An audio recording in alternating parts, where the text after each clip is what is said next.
This is MFG Out Loud. Courageous conversations about sales and marketing for today's manufacturers. With your hosts, Ray Zaganto and Allison DeFore.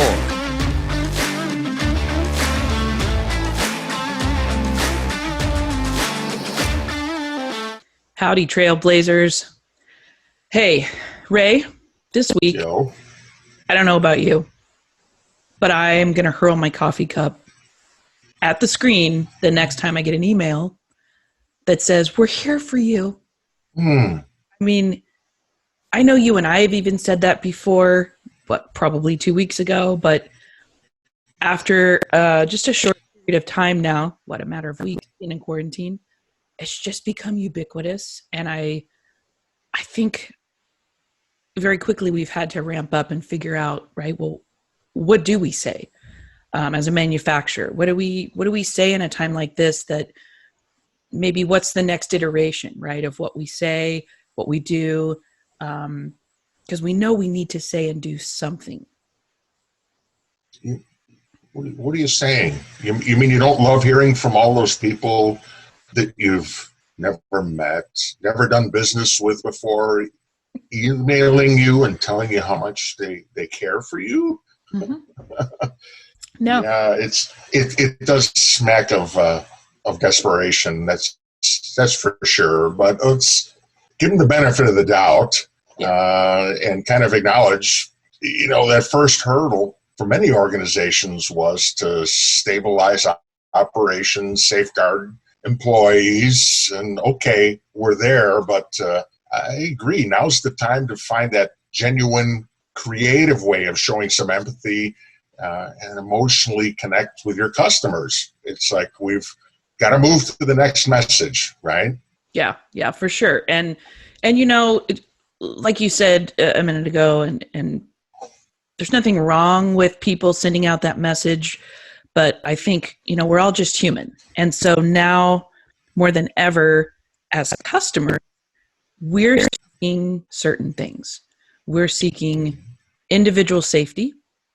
We're seeking security and stability, convenience and ease of use, and emotional bonds and trust, right? So as humans and as customers, we're seeking these things. These are the core needs right now. I think it's important. I agree. I'm sorry, I didn't mean to cut you off. No, I think it's important for manufacturers to consider that before they recraft their message right now. And I think the isolation that we've all experienced recently kind of has driven home the need for some of these topics or some of these issues to be addressed. I mean, we've talked about this months ago, and there was a different level of urgency associated with it. So, let's kind of hang on that topic for a minute, sort of as the elephant in the room for this episode. And the reality is, what we're all faced, particularly the folks in manufacturing, this is a huge exercise in change management. Let me take you through it. After years of pursuing kind of the features and benefits approach to marketing, manufacturers had just started to turn the corner and talk about their culture and values in a meaningful way as a point of differentiation. So what happens? In about a 90-day period, COVID-19 shows up, forces manufacturing to evolve again. Their first stop on the journey was, "We're here for you." And it was absolutely the right thing to do. The challenge everybody's facing is that over the span of a couple of weeks, they've got to iterate again. You've got 20 years of marketing best practices has changed dramatically in less than 4 months, okay? There's an old saying in manufacturing that I've heard time and again, and it goes like this: speed and quality are symptoms of precision. And every tool maker, machinist, factory owner, everybody I know, they all smile when you tell them that one, and they kind of, rub their nails a little bit, go, "Yep, that's us." And you can see it within the four walls of most manufacturing companies because their business has been founded or built around a certain technical competency and capability. That's what they're good at. Yeah. Communicating outside of the four walls doesn't come naturally to a lot of manufacturing leaders. It's a teachable skill, but if you don't have a basic framework, you'll flail around more than you're ever going to make forward progress. Even pre-COVID-19, we were talking about the incredible opportunity of tapping into human emotion. We all know people don't make decisions rationally. It's like 5% of the time. Learned this from you and through some hard lessons in life. So why are we, as manufacturing leaders, so hesitant to really tap into that 95% of the decision-making brain and really show up like nobody else in the space? Well, I have my theory, but why do you think that is, Ray? Well, I've got an opinion on it too. To me, the default setting for manufacturers is to get product out the door. COVID-19's causing the ground to shift at an unprecedented rate, and most manufacturing companies don't have marketing domain expertise to understand the opportunity that's really in front of them. That being said, they have some examples around them every day. I've heard from a number of clients and friends that have shared stories about their teams coming back to work with both, it's going to sound crazy, fear and fire in their eyes. Now, that's a powerful combination they have to deal with, but they've figured it out. And what we're talking about today is understanding what to do about that same fear and fire that our customers are feeling. Now, if you think about it, it's easy to put your arm around, figuratively, someone you've worked with for years, hell, their family. How do you do that virtually for your current and targeted customers? That's the question. Right. And as always, we want to get tactical, right? Because we want to know it's all well and good to talk about all this stuff and have a conversation, but what can manufacturers do about this? You know, how can they be proactive? So how do you stand out in the crowd in the "we're here for you" landscape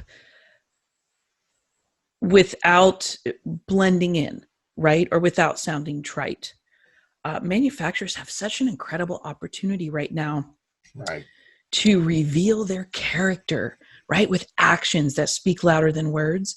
Yeah. And so in getting tactical about what they can do, I think you pointed out this article from McKinsey, and I absolutely flipped. I loved it so much. The 7 actions that speak louder than words. So why don't you run us through 1 through 4, and I'll wrap up 5 through 7.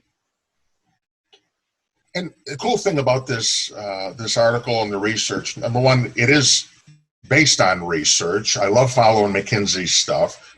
I'm sure we can find a way to post a link to this in our show notes. But as a manufacturing guy, it really resonated with me because it allowed a framework. And if nothing else, if you give manufacturers kind of the bones or the outline, they can grab it and go, yep, I get it. I know what to do with it. So that's what this is for you today. And one of the first thing they started out with was, minimize risk by reducing physical interaction. That's what we hear about every day on the news, and you literally can't go out of your house without running into it. Offer new contactless delivery options to eliminate direct physical contact between customers and your delivery drivers, whoever happens to be showing up. More stringent standards for cleaning, as well as new work processes, and most importantly, document them. A lot of manufacturers are following ISO standards. Make this part and parcel of your EHS programs. Update them and live and breathe this stuff every day. Actively contribute to safety by innovating your product portfolio. This isn't something that's unique to 3M, or big multi-zillion-dollar companies, and we see examples of it every day. Companies should ask themselves two critical questions. Do we have a product that the world needs right now? And the world could be 6 or 7 billion of us, or who's in your immediate community where you can provide some help? Or can we rapidly adapt our product portfolio to provide goods that are urgently needed? So many phenomenal examples of that, from at-home makers to major corporations that are pivoting to make that happen. Use your strengths to provide essential products, even if those goods are outside your current product offering. And distilleries are using their ethanol supplies to provide materials for hand sanitizers through partnerships with refineries. Lots of cool stuff going on along those lines. Step up and meet the demand for more medical equipment, personal protective equipment. Apparel manufacturers are addressing this in the face of the drop of sales that they're facing. They're adjusting, and they're producing masks, all kinds of things that are required. Automotive companies shifting to ventilators. General Motors partnering with US-based medical device company to produce respiratory care products. All of those are examples of things you can do right now that I guarantee you are at the core, not just of what you do, but of who you are as a company. Third thing in there was provide pragmatic help to customers that are in financial distress. You desperately want to avoid that debtor's triangle. You owe me, I owe them, they owe you, therefore nobody gets paid. The way you get away from that is you have a conversation. And the conversation you don't have is you don't lead with pay up, sucker. Particularly if it's a good customer, find a way to work something out with them. So many companies are forced to decrease operations. There's a ripple effect in your supply chain you really need to be aware of. And though liquidity might not be optimal right now, something is way better than nothing. Do what you can to ask for or to provide flexible payment options, waive restocking fees, provide something for free if they purchase through your app or online. Again, we're changing behaviors. And if there's something that can benefit everybody involved, you've kind of got to guide them through that process. So keep that in mind. And number 4 on the McKinsey list was find a way to bring joy and support the emotional needs of the customers who feel trapped at home. Acting to make home life more enjoyable and also ensure the well-being of your customers. Check in with customers to help relieve stress. Give them some suggestions. It may sound crazy. Meditation, mindfulness, places like Headscape app or offer free subscriptions. Unlock some free content. Share online courses. To tell them on the next conference call, invite their kids or the dog or something. As people are stressing out about, hey, who walked through the room while I was trying to be professional? Right. Guess what? First of all, you're human, and 2 seconds to reveal that you're a parent to a fur baby or otherwise is okay. That's fine. So you take it from here, Allison. I think that's one of the biggest things that's come out of this is, I think, dropping the whole, need to be, or to worry about things like that, right? Does that, like, it's not really a big deal, because I stressed about that when I have two daughters, and when the first one was born, I was 32, a business owner, and you're trying to be taken seriously. You're growing your small company, and I would really stress about, I don't know, if I was working at home with her, someone hearing her cry, or the dog barking, and I thought, oh my God, they're going to think I'm so much less professional. I don't think that's a thing anymore, and I'm thrilled. Right? You can just be you can be more transparent. Everybody that I've spoken with throughout this entire thing has just been so chill, and Yeah. I think so much more forgiving and understanding. It's been a beautiful thing. So yeah, number 5 on that McKinsey list was to actively shift customers to online channels. Now, a lot of manufacturers, excuse me, that I've spoken with recently, there's some confusion about this. If you've been quiet, right, on social media, maybe you don't have a clear strategy or a clear content strategy. Maybe you've just dipped a toe, and maybe you still believe your customers aren't there. Well, pardon me, they are there. And this would be a great time to tap into that avenue, right? Those platforms to communicate with people.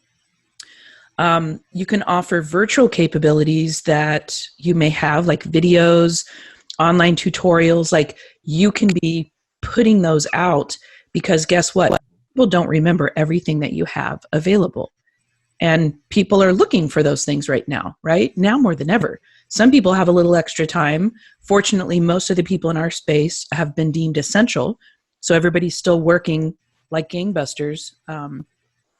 But for those people who aren't, or in their downtime, give them some things ways, right, to stay connected with you. You can do virtual troubleshooting with your salespeople or your customer service team. I've heard some great stories of that recently. And then number 6, stay reachable and treat customers with care in personal interactions. So, for example, you want to equip your team with laptops and tool infrastructure that will enable them to take calls from home and or work more efficiently. Now, I've heard of a number of companies, of course I won't name names, but they are not willing to give their people laptops. And I'm thinking, you're a multi-million-dollar company, and you can't see the opportunity to spend a few $1,000s to give people what they need to service your customers from home during a pandemic. That baffles me. So maintain communication and engagement and support. So this is not a time to go silent. This is not a time to choke up. I think if anything, people need to hear from you, and not necessarily just, we're here for you, but like, how? Tell me how. Surprise me. Teach me something that I didn't know. It doesn't have to be about your product. It might be about something else that concerns me, right? So if you know your customers really well, you know what their challenges are. So maybe address some of those. I've even heard of people offering a virtual product consultation or a lunch and learn, right? That's via Zoom. You can still do that. Architects still need to get those credits. And what a great time for them to do that. And then finally, number 7 was to demonstrate care for the community through your company values. I have seen so many examples of this happening right now. And I think it's been one of the best things that have come out of this best thing ever. From purpose-driven bonds with customers, this just reinforces that, right? When you stay true to your vision and you show them that you genuinely care about them and the community, it goes a long way. The actions taken during this crisis, these are going to build trust and reinforce brand values and relationships far after this thing has, after the curve has flattened and we're back to something semi-normal. And, I think one cool example that McKinsey gave that I really loved was that in Germany, McDonald's and Aldi, which I believe is a food distribution company, right? They came together to make sure that they could meet the increased demand for customers. I think that's something that we could do here, especially in this audience, right? There's so many manufacturers that could partner and solve some of these problems together. So love to, and if anybody listening to this has some examples, please, hit one of us up on LinkedIn or Twitter, via email. Let us know, because we love to share this stuff across our network and give people a shout out.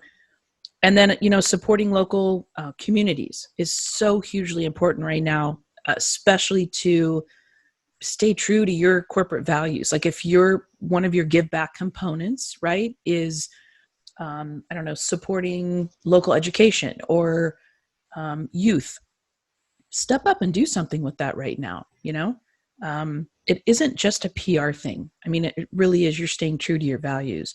And I've seen some manufacturers do a really cute public service announcement and other on-brand kinds of communication. You can have some fun with it right now. People need that, right? They need that levity. So again, I want to wrap up. I don't want to go on too long here, but leading in a caring, empathetic manner during these difficult times, this has the potential to create real connections, deeper, more meaningful connections that will outlive the social and economic impacts of this pandemic. I have no doubt. Totally agree. And, every action you take now should reinforce what customers already know, that you care and you're willing to invest in helping them and their community. Yeah, absolutely. And remember, we are all in this together, before, during, and after Rona, as my teenage daughter calls it, because you are resilient, you are strong, you are capable, and you're so innovative. And being part of this industry, it fills us up, man, with joy, with energy, with enthusiasm. And as always, thank you so much for listening and being part of this tribe. If you're not already, please subscribe. We really appreciate it. And sharing is caring. So tell a colleague to tune in and get real already. And here's to forging lasting relationships with customers. And remember, keep manufacturing out loud. We need you. Thank you for listening to MFG Out Loud with Ray Zaganto and Allison DeFore.